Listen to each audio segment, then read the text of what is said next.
Ingani ra day magpakulot og buhok guys oh. No, kung wala kay kwartang ikabayad. Inganion na day guys, sayon ra kaayo. Nawa guys, oh nakulot ang akong buhok. Yeah. Nakulot. Ingani ra day ang sekreto. Na kung gusto kag kulot ang buhok niya, wa kay kwarta ikabayad. Ingani ra day ay maligo ka guys, human imong ligo, imong pukgoon nga basa pa.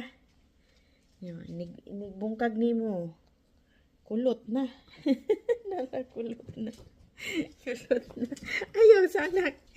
Ay sana kay ako sang i-flex ang akong kulot na buhok. Okay guys.